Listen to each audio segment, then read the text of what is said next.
Halo teman-teman, kembali lagi bersama saya Marcelo. Di sini saya akan memberikan materi tentang geografi masa kuno, geografi abad pertengahan, dan geografi modern. Mungkin teman-teman masih banyak belum tahu tentang geografi masa kuno, abad pertengahan, dan modern. Kalau begitu, mari kita belajar bersama-sama ya teman-teman. Pertama, kita masuk dulu ke geografi masa kuno. Pada zaman klasik Yunani kuno, bumi masih merupakan sebuah misteri. Apakah bentuknya itu bulat, lonjong, atau seperti silinder yang terapung-apung di atas air? Abad ke-6 sebelum Masehi, perkembangan filsafat dan ilmu pengetahuan alam berdasarkan logika sehingga ilmu pengetahuan berkembang makin pesat. Anaximenes, Thales, Herodotus, Hectes adalah tokoh filsafat yang banyak memberikan kontribusi terhadap perkembangan ilmu pengetahuan alam dan pemetaan. Herodotus mengemukakan hubungan erat antara masyarakat dan faktor geografis. Dia mengajukan untuk mempelajarinya dan menggambarkannya dalam karya tulisnya The Histories. Ia juga menyusun peta dunia yang sederhana yang membagi 3 benua, yaitunya Eropa, Asia, dan Libya atau bisa disebut Afrika. Herodotus secara konsisten menunjukkan hubungan erat antara kondisi geografis suatu wilayah dengan perkembangan masyarakat yang tertinggal di sana.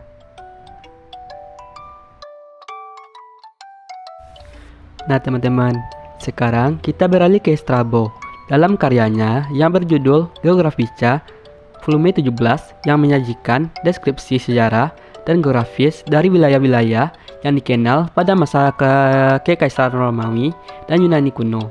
Karyanya dianggap sebagai ensiklopedia geografi kuno dan menjadi sumber informasi penting tentang dunia kuno, memadukan observasi empiris, budaya, dan sejarah. Strabo juga menunjukkan bahwa geografi tidak hanya tentang lokasi, tetapi juga tentang hubungan antara tempat dan bagaimana lingkungan mempengaruhi budaya dan pemerintahan.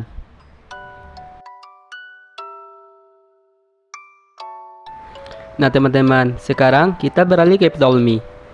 Geografi masa klasik, Ptolemy merujuk pada karya penting Laudius Ptolemy. Geografi yang ditulis pada abad 2 Masehi. Karya ini sistematis menjanjikan pengetahuan geografi dunia kuno, memperkenalkan penggunaan lintang dan bujur untuk pemetaan, serta menyajikan metode pembuatan peta yang akurat. Meskipun peta-peta Ptolemy tidak akurat menurut standar modern, karyanya meletakkan dasar penting bagi kartografi dan eksplorasi di masa depan.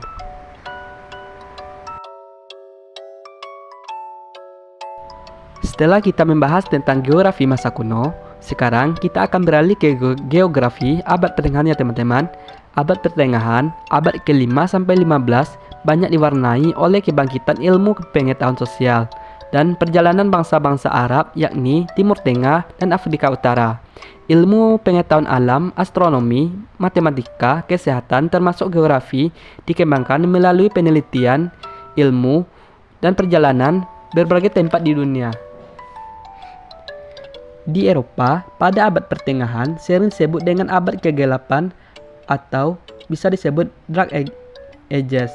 Hal ini disebabkan dogma-dogma yang bersumber dari gereja yang tidak kondusif dari pemikiran baru. Ada beberapa tokoh dari Arab dan Eropa yang melakukan perjalanan pada saat itu. Dari Arab yaitunya Al-Idris melakukan perjalanan pada tahun 1101 Masehi. Yang kedua, Ibnu Battuta melakukan perjalanan pada tahun 1304 sampai 1368. Yang ketiga, Ibnu Majid melakukan perjalanan pada tahun 1421 sampai 1500 Masehi. Dan dari Eropa ada beberapa tokoh yang melakukan perjalanan, yaitunya seperti Marco Polo, Bartolomeus, Vasco da Gama, Columbus yang melakukan perjalanan pada saat itu. Dan perjalanan Columbus ini menjadi titik akhir abad pertengahan dan menjadi awal abad modern dalam perkembangan ilmu geografi. Nah, setelah itu teman-teman, kita akan beralih ke geografi abad modern. Abad modern menjadi titik awal geografi menjadi ilmu yang berdiri sendiri dan mengkaji bumi, kehidupannya melakukan metode-metode ilmiah berdasarkan kajian mendalam dan observasi lapangan. Geografi abad modern adalah disiplin ilmiah yang menekankan analisis sistematis tentang alam, iklim, tumbuhan, hewan, dan interaksi sosial dengan lingkungan yang mulai berkembang pesat pada abad ke-18 dan 19.